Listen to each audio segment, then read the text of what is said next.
Hai kaum rebahan, selamat datang di channel hiburan kaum rebahan.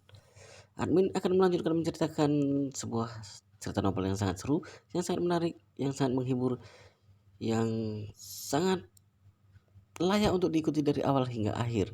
Pastikan kalian sudah subscribe channel ini dan aktifkan lonceng notifikasinya agar tidak ketinggalan jika admin upload video terbaru, maka kalian akan mendapat notifikasinya. Jika kalian menyukai cerita-cerita seperti ini dan video-video seperti ini, jangan lupa like. Jika berkenan, share juga ke teman kalian agar teman-teman kalian juga mendapatkan informasi dan hiburan seperti ini. Di video ini adalah part ke-135 pertepatan dengan bab 687. Mari kita lanjutkan. Di luar villa, melihat ibu dan keluarga anaknya berjalan keluar, Sejanggan langsung menghampiri mereka dan bertanya, "Bagaimana Bu? Apa dia sudah mentransfer uangnya?" Nyonya Besar Xiao menjawab dengan wajah yang begitu suram, "Sudah, ayo pergi dari sini." Saat melihat wajah Nyonya Besar Xiao yang terlihat sangat kesal, Xiao Changgan langsung meraih tangan Xiao Helong dan berbisik kepadanya, "Apa yang terjadi? Nenekmu marah?" Xiao Helong menunggu adik dan neneknya berjalan sedikit jauh darinya, baru kemudian menjawab, "Ayah, nenek sama sekali tidak berguna. Bagaimana kamu bisa berkata seperti itu?" Sucanggan menggeram pelan dan menegurnya. "Saat ini kita bisa bergantung kepada nenekmu. Bagaimana kalau nenekmu mendengar perkataanmu barusan?" So Helong berkata dengan marah, "Ayah, apa yang ayah tahu? Tadi nenek mengatakan apa kepada paman kedua? Dia mengatakan dia akan memberikan furnitur kepada paman kedua secara cuma-cuma, asalkan paman kedua bersedia memberikan satu kamar di villa mereka untuknya, agar dia bisa tinggal di sana. Untung saja paman kedua mengabaikannya. Manan bahkan mengata-ngatainya habis-habisan." "Apa?" Begitu mendengar perkataannya, ekspresi wajah Xiao Changgan langsung berubah. "Baiklah, ibuku ini benar-benar orang yang tidak konsisten dan hanya memikirkan kepentingannya sendiri. Sebelum insiden ini, dia selalu merendahkan keluarga adiknya itu, dan orang yang mengusir mereka dari kediaman adalah wanita tua ini. Sekarang, saat kondisi keluarga Xiao sudah tidak bisa diselamatkan lagi, dan saat adiknya sudah tinggal di villa yang besar dan mewah, dia langsung beralih kepadanya begitu saja. Kamu hanya memikirkan untuk tinggal di villa yang besar itu tanpa memikirkan apa yang akan terjadi kepadaku dan anak-anakku. Istriku yang murahan itu sudah melarikan diri sambil membawa semua uangku. Aku dan anak-anakku tidak mempunyai sumber penghasilan. Kami hanya mengandalkan barang-barang antik simpananmu itu. Kami berharap kamu bersedia menjual barang-barang itu sedikit saja. Namun saat ini kamu malah mau membuang kami begitu saja dan berencana untuk menikmati berkah yang kamu terima seseorang diri." Setelah memikirkan hal ini, So Changgan menjadi sangat marah, tetapi dia juga tidak berani mengatakan apa-apa dan hanya bisa berbisik kepada So Helong, "Kita harus memikirkan cara untuk bisa merebut barang-barang antik peninggalan kakekmu dari tangan nenekmu itu." Saya Halong langsung menjawab, "Selama ini nenek tidak pernah mau mengatakannya. Aku selalu menanyakan hal ini kepadanya, tetapi dia tidak pernah mau menjawab." Wanita tua itu sangat pintar. Sejangan berkata dengan dingin, "Kita harus melakukan perlahan-lahan. Kamu harus terus mengawasi nenek selama beberapa hari ini. Selain ke toilet, kamu harus mengikutinya kemanapun dia pergi." Baik, setelah kepergian keluarga Xiao, Manlan yang sedang berada di villa barunya sedang tertawa dengan bahagia dengan perasaan bangga. Meskipun dia masih kesal kepada Xiao Changkun karena pria itu mengubah kata sandi ponselnya menjadi tanggal ulang tahun Han Making, juga kesal karena pria itu benar-benar menghabiskan semua uangnya tanpa menyisakan sepeser pun untuk dirinya. Tetapi hari ini dia sudah berhasil membalaskan dendamnya kepada Nyonya Besar Xiao. Hal ini membuat segala keluhan yang dia rasakan selama puluhan tahun terhapuskan begitu saja. Dia benar-benar sangat bahagia. Dan hal yang lebih membuatnya bahagia lagi adalah akhirnya dia pindah ke villa ini. Villa yang semewah ini sebelumnya dia bahkan tidak berani memimpikannya, tetapi sekarang dia benar-benar tinggal di villa ini. Untuk saat ini hanya furnitur sofa saja yang sudah tiba di sini, tapi sore nanti orang-orang dari toko furnitur akan datang kemari untuk mengantarkan furnitur dan peralatan rumah tangga lainnya yang sudah mereka beli satu persatu. Lalu setelah itu mereka bisa secara resmi pindah ke villa ini.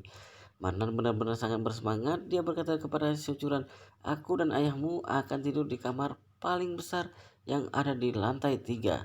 Si curan mengangguk dan berkata, "Baiklah, kalian bisa tidur di sana. Aku dan Yichen akan tidur di kamar lantai 2." Setelah mengatakan ini, dia berbicara lagi. "Oh iya, aku sudah berjanji kepada Rolin bahwa aku akan menyisakan satu kamar untuknya setelah kita pindah ke sini. Rolin akan menetap di Jinling cukup lama. Kasihan sekali kalau dia harus terus menginap di hotel." Manan buru-buru bertanya, "Apa Rolin yang kamu maksud itu adalah Dong Rolin dari keluarga Dong di Yanjing?" "Benar," Sucuran berkata, "memang dia." Manan langsung tersenyum dan berkata lagi, "Baiklah, keluarga Dong adalah keluarga yang sangat hebat. Kekuatan dan kekuasaan mereka sebanding dengan keluarga Song. Kalau kamu berhubungan baik dengannya, hal itu akan sangat berguna suatu saat nanti." Begitu selesai berbicara, Manan langsung berjalan menuju ke lift dan berkata, "Aku akan naik ke lantai 3 untuk melihat dekorasi kamar yang akan kutempati." Ijan berkata pada si Curan, "Bagaimana kalau kita juga naik ke lantai 2 untuk melihat-lihat?" Si Curan mengangguk lalu berjalan menaiki tangga ke lantai 2 bersama Ijen. Rata-rata ruangan di lantai 2 sama dengan lantai 3. Terdapat 3 kamar yang terdiri dari satu kamar berukuran besar dan 2 kamar berukuran kecil. Kamar berukuran besar adalah tipe ensuite dengan ruang tamu yang luar dan toilet yang terpisah. Tentu saja Yichen dan Sechuran memilih kamar ini, lalu menyisakan kamar tidur di sebelah kamar mereka untuk ditempati oleh Rolin.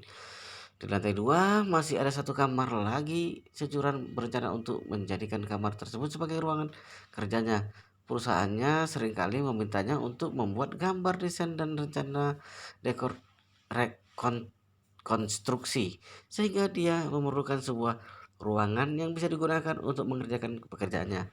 Yichen dan Securan melihat-lihat bagian dalam kamar mereka. Kemudian Yichen berkata kepada Securan dengan sengaja, "Istriku, tempat tidur yang kita beli sepertinya lebarnya 2 meter ya?" "Iya," Securan mengangguk lalu berkata, "Kamar ini terlalu besar. Kalau kita memilih tempat tidur berukuran 1,8 meter, pasti tidak terlihat bagus." Yichen tersenyum nakal dan berkata, "Tempat tidur berukuran 2 meter? Bukankah ukurannya sedikit terlalu besar kalau kamu menempatinya sendirian?" Cucuran langsung memahami maksud perkataan suaminya. Wajahnya langsung memerah dalam sekejap. Setelah itu dia berkata dengan suara pelan, "Apa maksudmu?" Ichen tertawa dan berkata, "Istriku, apa kamu benar-benar tidak mengerti maksudku? Selama 3 tahun ini aku selalu tidur di lantai. Bukankah ini waktu yang tepat bagiku untuk naik satu tingkat?" Cucuran berkata dengan malu-malu, "Naik satu tingkat? Apa maksudmu?" "Aku sama sekali tidak mengerti." Ichen segera menjawab, "Naik satu tingkat dari lantai ke tempat tidur." Securan berkata dengan wajah yang sudah memerah, "Aku tidak pernah mengatakan bahwa aku melarangmu naik tingkat. Justru aku pernah bertanya kepadamu apakah lantainya dingin atau tidak. Tapi kamu menjawab tidak. Kamu sendiri yang tidak ingin naik tingkat. Sekarang kamu mau menyalahkan aku?" Begitu mendengar jawaban istrinya, Yichen menjadi sangat bahagia. Setelah itu dia berkata sambil tersenyum, "Istriku, kalau begitu setelah kita resmi pindah ke sini, aku juga resmi naik tingkat ya." Securan berkata dengan malu-malu, "Terserahmu saja." Setelah mengatakan ini, dia langsung berjalan meninggalkan kamar tersebut. Yichen benar-benar bahagia. Dia sudah tidur di lantai selama 3 tahun lebih. Sepertinya sudah tiba waktu baginya untuk menyanyikan lagu kemerdekaannya. Saat sore hari tiba, orang-orang dari toko furnitur yang datang dengan mengendarai beberapa mobil pengangkut barang untuk mengantarkan furnitur sekaligus memasangkannya. Mereka memindahkan furnitur itu ke 2 kamar tidur yang terletak di lantai 2, lantai 3, serta ruang kerja yang ada di lantai 2. Setelah sore hari berlalu, seluruh furnitur dan juga peralatan rumah tangga yang lainnya sudah berada di tempatnya masing-masing. Mereka bisa langsung menempati villa ini setelah melengkapi sedikit kekurangan lagi, yaitu peralatan yang digunakan sehari-hari seperti panci, wajan, dan sejenisnya, serta spray selimut dan teman-temannya. Manal membaringkan tubuhnya di atas tempat tidur berukuran besar seharga ratusan ribu yuan dan berguling-guling dengan kegirangan. Setelah itu dia berkata kepada Xiao Changkun, "Aku tidak akan meninggalkan tempat ini. Aku akan tidur di sini malam ini." Xiao Changkun mengerutkan keningnya dengan heran, lalu berkata, "Bagaimana kamu bisa tidur di sini malam ini? Spray dan selimut masih belum ada, peralatan mandi juga." Mana menjawab, "Intinya aku tidak mau kembali tinggal di rumah reot itu." Si Canggun berkata dengan kesal, "Terserah kamu saja, intinya aku akan kembali ke sana malam ini untuk mengemas barang-barangku dan memindahkannya kemari. Kalau kamu tidak mau ikut, kamu bisa tidur di sini sendirian." Begitu memikirkan bahwa di sini tidak ada spray dan selimut, Manan langsung berkata dengan kesal, "Baiklah, baiklah, malam ini aku akan kembali ke sana untuk mengemasi barangku dan besok aku akan menyewa mobil untuk mengangkut semua barang-barang kita ke sini." Setelah mengatakan ini, Manlan bertanya kepada Su Cangkun dengan sengaja, "Berapa banyak sisa uang yang kita miliki?" Su Cangkun bertanya dengan waspada, "Untuk apa kamu menanyakan itu?" Manlan menjawab, "Aku hanya ingin tahu saja." "Apa tidak boleh?" Manlan berkata, "Ada sekitar puluhan ribu yuan. Aku peringatkan kamu untuk tidak mempunyai niat untuk menggunakan uang ini. Kalau kamu ingin habiskan uang, carilah uang sendiri. Kalau tidak, di rumah ini ada makanan, minuman, dan semua hal yang bisa kamu konsumsi dan gunakan sepuasmu, tapi tidak ada uang yang bisa kamu habiskan." Begitu mendengar hal ini, Marlan tidak lagi bisa menahan amarah yang muncul di dalam hatinya. Dia langsung berseru dengan marah, "Xiao Changkun, bukankah selama ini aku sudah menjaga harga dirimu? Tapi akhir-akhir ini mengapa kamu menjadi semakin arogan?" Si Canggun bertanya dengan dingin, "Hei, kamu jangan lupa, kamu sudah menghilangkan uang keluarga kita sejumlah 2 juta yuan lebih. Bukankah aku sudah cukup murah hati kepadamu?" Manan berkata dengan marah, "Jangan terus-menerus mengungkit masalah ini. Kamu mengubah kata sandi ponselmu menjadi tanggal ulang tahun handmaking. Aku belum membuat perhitungan denganmu untuk masalah ini. Aku benar-benar tidak menyangka aku sudah melahirkan anakmu dan membesarkannya selama 20 tahun lebih, tetapi di kepalamu itu masih saja ada sosok wanita penggoda itu. Kenapa? Apa kamu ingin kembali menjalin hubungan dengan wanita penggoda itu?" Perkataan Malan barusan membuat Xiao Changkun sangat panik. Dia tahu kalau Malan memang sering membuka kunci ponselnya secara diam-diam, tetapi dia sudah mengganti kata sandi ponselnya. Dia pikir Malan tidak akan bisa menebaknya. Dia benar-benar tidak menyangka bahwa ternyata Malan mengetahui bahwa dia mengganti kata sandi ponselnya dengan tanggal ulang tahun handmaking. Hal ini membuatnya panik, bingung sekaligus takut. Untungnya dia menetapkan kata sandi yang berbeda untuk rekening bank seluler miliknya. Karena kalau tidak, mungkin semua uang sudah diambil oleh Manlan sejak lama. Saat melihat Xiao Changkun yang panik dan kebingungan tanpa mengucapkan sepatah kata pun, Manlan menjadi semakin marah. Dia menggertakkan giginya dan memaki, "Bukankah kamu sangat hebat?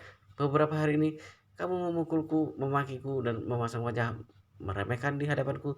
Tapi sekarang mengapa kamu bengong seperti ini? Apa kamu ingin aku yang membeberkan semua pikiran kotor di otakmu itu?" Secangkun langsung membantah, "Dan bicarakan yang tidak-tidak. Aku sama sekali tidak mempunyai pikiran kotor seperti yang kamu sebutkan itu." "Omong kosong," Manan berkata dengan marah. "Kamu bahkan mengganti kata sandi ponselmu dengan tanggal ulang tahun wanita lain, tapi kamu masih berani mengatakan bahwa kamu tidak mempunyai pikiran kotor. Untung saja wanita penggoda itu sudah pergi ke Amerika. Kalau tidak, mungkin kamu sudah berselingkuh dengannya di belakangku." Begitu mendengar perkataannya, wajah Xiao Changkun langsung memerah karena sangat marah. Setelah itu dia berkata, "Mengapa kamu seperti ini? Mengapa kamu menyebut handmaking wanita penggoda? Saat itu hubunganku handmaking baik-baik saja. Kamulah yang membuatku mabuk hingga akhirnya kita harus menjalani hubungan dengan terpaksa. Bahkan saat semua masalah sudah diselesaikan, kamu masih menemuinya dan menuduhnya sebagai pihak ketiga yang merusak hubungan kita. Bukankah orang yang lebih pantas disebut wanita penggoda itu kamu?" Manlan menjadi semakin marah. "Aku wanita penggoda? Aku bahkan sudah melahirkan anakmu, tetapi kamu menyebutku wanita penggoda?" Cecakun juga marah besar. Dia berseru, "Benar, kamu adalah wanita penggoda. Kalau saja waktu itu aku tidak melakukan hal itu denganmu ketika sedang mabuk, aku pasti sudah menikah dengan handmaking sejak lama. Begitu mendengar hal ini, Marlan langsung berjalan ke hadapan si cangkul dan menampar wajah pria itu dengan keras. Kemudian berteriak dengan histeris, "Brengsek, kamu bahkan berani menyebutku wanita penggoda dan bahkan berani membela handmaking itu. Aku akan membuat perhitungan denganmu." Setelah mendapat tamparan di wajahnya, Sio Cangkul menjadi semakin marah hingga sekujur tubuhnya bergetar. Dia langsung menendang tubuh Manan ke samping lalu menunjuk-nunjuk wajahnya sambil memaki. "Aku sudah mentolerirmu selama 20 tahun lebih. Sejak dulu aku sudah tidak tahan denganmu. Kalau kamu tidak ingin hidup denganku lagi, kita bercerai saja. Kebetulan kita akan segera pindah ke villa ini. Di sini ada banyak kamar. Kita pisah ranjang dulu. Setelah itu baru mengurus prosedur perceraian." Malan yang ditendang olehnya terduduk di lantai sambil menangis. Setelah itu dia berteriak sambil terus menangis dengan keras. "Si Cangkun, kamu benar-benar bajingan yang tidak tahu terima kasih. Aku sudah hidup bersamamu selama puluhan tahun dan telah mengalami begitu banyak penderitaan. Tetapi ternyata di dalam hatimu masih ada wanita lain. Dan sekarang kamu bahkan ingin bercerai denganku. Aku akan meminta perlindungan kepada putriku." Selesai mengatakan ini, Malan langsung berteriak dengan keras ke arah pintu. "Putriku, ibu membutuhkan bantuanmu. Ibumu sedang dianiaya. Ayahmu benar-benar jahat." Saat ini Sejuran sedang merapikan ruang kerja di lantai 2 bersama Yi Chen. Begitu mendengar suara tangisan dan teriakan Sejuran langsung berkata, "Gawat, mereka berdua bertengkar lagi." Setelah mengatakan ini, dia langsung berlari keluar dari ruangan tersebut. Tentu saja Yi Chen juga berlari mengikutinya di belakangnya.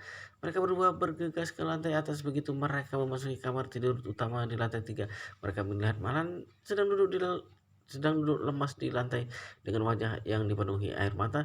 Pada saat yang sama dia juga terus memukul-mukul lantai dengan kedua tangannya, lalu berkata, "Putriku tersayang, untung saja kamu datang, karena kalau tidak, ibu mungkin sudah dipukuli sampai mati oleh ayahmu yang brengsek dan tidak bermoral ini." Securan langsung membantunya untuk berdiri sambil bertanya, "Ada apa dengan kalian? Bila baru kita sudah selesai direnovasi, bukankah ini adalah hal yang sangat membahagiakan? Mengapa kalian bertengkar lagi?" Malan memujuk ke arah Sia Cangkun lalu berkata sambil terus menangis, "Ayahmu ini benar-benar tidak tahu malu. Dia mengganti kata sandi ponselnya dengan tanggal ulang tahun cinta pertamanya. Tapi tadi dia malah menyebut ibu sebagai wanita penggoda sambil menunjuk wajah ibu. Dia juga mengatakan bahwa kalau saat itu ibu sudah mengandung kamu, dia pasti sudah menikah dengan cinta pertamanya itu. Dia membenci kita berdua." Begitu begitu mendengar perkataan ibunya, hati Socuran langsung terasa sangat tidak nyaman. Dia langsung bertanya kepada Sio Cangkun, "Ayah, apa hal yang dikatakan ibu benar?" Wajah Sio Cangkun terlihat sangat kesal dan juga malu. Dia sama sekali tidak tahu bagaimana cara menjelaskannya. Dia memang mengganti kata sandi ponsel dengan tanggal ulang tahun handmaking. Dia juga menyebut Malan sebagai wanita penggoda. Namun Malan juga sama jahatnya. Dia tidak pernah mengatakan bahwa dia membenci putrinya. Tetapi saat ini wanita itu langsung menarik putrinya untuk berada di pihaknya. Jadi dia hanya bisa memberikan penjelasan sambil menahan amarahnya. "Curan, hal yang ayah katakan kepada ibumu adalah masalah di antara kami yang terjadi pada waktu itu. Ayah sama sekali tidak membawa-bawa kamu. Ayah tidak pernah mengatakan bahwa ayah membencimu." Sejuran tidak mengetahui masalah apa yang terjadi di antara kedua orang tuanya pada waktu itu. Jadi dia berkata dengan sedikit kesal, "Ayah, aku tidak peduli dengan masalah apa yang terjadi di antara kalian pada waktu itu. Semua itu sudah berlalu. Aku juga tidak peduli apakah pada waktu itu ada orang ketiga di dalam hubungan kalian atau tidak. Yang aku pedulikan hanyalah ayah dan ibu sudah menikah selama lebih dari 20 tahun. Ini adalah pernikahan yang ayah pilih sendiri. Jadi apapun yang terjadi, ayah harus menghormati pernikahan ini. Kalau ayah seperti ini, mengganti kata sandi ponsel dengan tanggal ulang tahun cinta pertama ayah, ini adalah ketidaksetiaan dalam pernikahan. Kalau ayah sudah tidak mencintai ibu lagi atau bahkan sudah membenci ibu, ayah bisa menceraikan ibu lalu mengajar kebahagiaan ayah sendiri. Tetapi sebelum pernikahan kalian resmi berakhir, ayah tidak boleh melakukan hal seperti itu." Setelah mendengar perkataan putrinya, Si Cangkun benar-benar merasa malu. Rasanya dia ingin menggali lubang untuk menyembunyikan wajahnya. Dia juga tahu kalau ada yang dikatakan putrinya itu benar. Kalau apa yang dikatakan putrinya itu benar, dia belum bercerai dengan Malan. Jadi tidak seharusnya dia mengganti kata sandi ponselnya dengan tanggal ulang tahun cinta pertamanya. Dia memang salah. Jadi dia langsung berkata dengan malu, "Curan, hal yang kamu katakan itu benar. Ayah memang tidak seharusnya melakukan hal seperti itu. Ayah minta maaf kepadamu." Si Curan menjawab, "Seharusnya ayah minta maaf kepada ibu, bukan kepadaku." Si Cangkun terpaksa harus berkata kepada Marlan sambil menahan amarahnya, "Aku salah, tidak seharusnya aku mengganti kata sandi ponselku dengan tanggal ulang tahun Hai King. Aku juga tidak seharusnya memukulmu seperti tadi. Aku akan introspeksi diri." Begitu melihat bahwa semuanya berjalan sesuai dengan keinginan, Marlan langsung berkata, "Sekarang cepat ubah kata sandi ponselmu dengan tanggal ulang tahunku. Setelah itu ubah juga kata sandi bank selulermu dengan tanggal ulang tahunku." Caca pun langsung menegur, "Sebenarnya yang kamu pedulikan hanya uangku, bukan? Sampai kamu harus bersandiwara seperti tadi." Malan membantah dengan argumen yang kuat, "Aku bukan mempedulikan uangmu, aku hanya ingin kamu menghormatiku seperti layaknya suami yang menghormati istrinya." Si Cangkun menganggukkan kepalanya dan berkata, "Baiklah, kamu ingin aku mengganti kata sandi, bukan? Aku akan menggantinya sekarang juga." Setelah mengatakan ini, dia langsung mengeluarkan ponselnya. Pertama-tama dia membuka aplikasi bank seluler, lalu mentransfer saldo puluhan ribu yuan yang tersisa di rekeningnya ke rekening Yichen. Setelah baru mengganti kata sandinya dengan tanggal ulang tahun Malan. Setelah menyelesaikan ini, si Cangkun berkata dengan dingin, "Selesai, aku sudah menggantinya. Apa kamu sudah puas?" Malan langsung merebut ponselnya dari tangannya lalu berkata, "Aku akan memeriksanya terlebih dahulu." Selesai berbicara, dia langsung memasukkan tanggal ulang tahunnya untuk membuka kunci ponselnya, kemudian segera membuka aplikasi bank seluler. Hasilnya, begitu melihat angka 0 yang menunjukkan jumlah saldo yang ada di dalam rekeningnya, hati Malan langsung terbakar. "Di mana uangnya? Jelas-jelas dia masih mempunyai saldo puluhan ribu yuan." Dia langsung memeriksa rekaman transfer. Saat ini dia baru mengetahui bahwa pria itu mentransfer semua uang yang ada di rekeningnya ke rekening Yichen barusan. Pria bodoh ini dia lebih memilih untuk mentransfer kembali semua uangnya kepada Yichen daripada harus membiarkan uang itu jatuh ke tangannya. Namun untuk saat ini Manan tidak bisa melakukan apa-apa. Dia tidak bisa menanyakan soal uang itu di hadapan putrinya. Kalau dia melakukan itu, putrinya akan langsung mengetahui bahwa dia melakukan semua ini hanya demi uang. Dia hanya bisa menggertakkan giginya dengan kesal sambil berbicara di dalam hatinya bahwa setelah ini dia pasti akan membuat perhitungan dengan Xiao Changkun. Di akhir sandiwara ini, baik Xiao Changkun maupun Manlan, keduanya sama-sama tidak mendapatkan keuntungan apa-apa. Manlan menginginkan uang, tetapi pada akhirnya dia tidak mendapatkan sepeser pun. Hal ini membuat dadanya terasa sesak karena tertekan selama seharian penuh. Saat keluarga saat keluarga beranggotakan 4 orang itu kembali ke rumah setelah dari villa, masing-masing dari mereka mulai mengemasi barang-barang mereka sendiri. Sejuran juga tidak lupa menghubungi Dong Rolin untuk memberinya soal kepindahan mereka besok. Dia memintanya untuk bersiap-siap agar dia bisa check out dari hotel besok lalu pindah ke villa keluarga mereka yang baru. Begitu mendengar kabar ini, Dong Rolin menjadi sangat gembira. Sejak dia menyukai Yichen, dia selalu ingin mencari kesempatan untuk bisa berdekatan dengannya. Tetapi dia selalu disibukkan dengan pekerjaan dan dia juga harus memikirkan cucuran. Jadi selama ini dia tidak pernah mendapat kesempatan itu. Kalau dia bisa tinggal bersama dengan cucuran dan Yichen, maka secara otomatis kesempatan untuknya akan terbuka lebih lebar. Oleh karena itu, tanpa perlu memikirkannya terlebih dahulu, dia langsung menerima tawaran cucuran begitu saja. Saat Yichen dan seluruh keluarganya sedang sibuk mengemasi barang-barang mereka, keadaan keluarga Xiao benar-benar kacau. Sejak kembali dari Thomson kelas atas untuk menjual furnitur mereka, Xiao Changgan menjadi semakin kesal dengan ibunya. Nyonya besar Xiao ingin tinggal di villa besar milik Xiao Changkun. Hal ini benar-benar membuat Xiao Changgan kesal setengah mati. Dia jadi tersadar bahwa selama ini Nyonya besar Xiao tidak pernah benar-benar berada di pihaknya. Wanita tua itu selalu berada di pihaknya selama ini hanya demi kepentingannya sendiri. Begitu mengetahui bahwa Xiao Changkun bisa lebih menguntungkannya, dia langsung mau meninggalkan dirinya begitu saja dan beralih ke Xiao Changkun. Oleh karena itu, begitu sampai di rumah, dia langsung meminta Nyonya besar Xiao untuk mentransfer uang 1,21 juta yuan hasil dari penjualan furnitur ke rekeningnya. Dia merasa bahwa wanita tua itu bisa meninggalkan dirinya kapan saja, jadi dia harus segera membuat rencana awal. Setidaknya dia harus mendapatkan uang itu, bukan? Karena kalau tidak, jika seandainya wanita tua itu beralih darinya, siapa lagi yang bisa dia andalkan? Putranya, Su Hailong, adalah anak yang tidak berguna.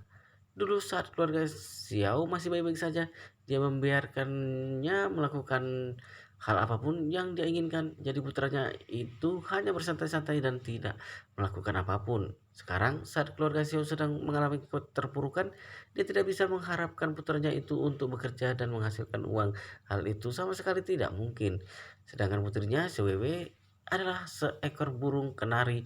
Dia sama sekali tidak pernah melakukan pekerjaan rumah, memasak saja dia tidak bisa. Terlebih lagi saat ini tidak ada seorang pun di Jinling yang tidak mengetahui hal-hal buruk tentang si Wewe. Jadi dia tidak akan pernah bisa menikah dengan pria yang berasal dari keluarga terpandang. Putrinya juga tidak dapat dia andalkan. Jadi dia langsung berkata kepada Nyonya Besar Xiao, Bu, Ibu adalah perwakilan grup Xiao yang sah menurut hukum. Ibu juga penanggung jawab utama grup Xiao. Kalau ibu yang menyimpan uangnya, pasti pihak bank akan membekukan uang itu. Nyonya Besar Xiao tidak berpikiran seperti itu, jadi dia berkata dengan santai, uang yang kita dapatkan dari hasil menjual furnitur itu memang akan aku gunakan untuk membayar bank. Ini adalah upaya terakhir yang masih bisa dilakukan. Nyonya Besar Xiao tidak ingin grup Xiao bangkrut dan dilikuidasi. Karena begitu grup Xiao bangkrut, maka riwayatnya juga akan berakhir. Dia adalah perwakilan grup Xiao yang sah menurut hukum. Kalau dia mempunyai uang tapi tidak membayarkannya ke bank, pihak bank tidak hanya akan menyita rumahnya, mereka bahkan akan menuntut dirinya dan menangkapnya karena dia berusaha melarikan diri dari hutang-hutangnya. Kalau hal itu terjadi, orang-orang yang paling sial adalah dirinya. Dialah yang harus dipenjara. Oleh karena itu, dia bersikeras untuk membayar cicilan minimum bank terlebih dahulu, dan pada saat yang sama dia berencana untuk meminta keringanan kepada manajer dari klien bank agar memberinya sedikit tambahan waktu. Begitu mendengar perkataannya, Secangkan langsung marah besar dan berseru, Bu, keluarga kita ini sudah benar-benar tidak mempunyai apa-apa. Setelah mendapatkan uang 1 juta yuan lebih dengan susah payah, ibu malah mau membayarkannya ke bank. Kita harus membeli makanan dan minuman dengan apa, Bu? Wow, luar biasa sekali ceritanya guys. Sangat seru dan sangat bikin penasaran bagaimana cerita selanjutnya ya kan. Tapi untuk video ini, untuk part ini sepertinya sampai di sini dulu dan kita akan lanjutkan di part berikutnya di video selanjutnya. Pastikan kalian sudah subscribe channel ini dan aktifkan lonceng notifikasinya agar tidak ketinggalan jika admin update video terbaru. Jika kalian menyukai cerita seperti ini, video seperti ini, jangan lupa like. Jika berkenan, share juga ke teman-teman kalian agar teman-teman kalian juga mendapatkan informasi hiburan seperti ini. Baik, kita lanjutkan di part berikutnya di video selanjutnya.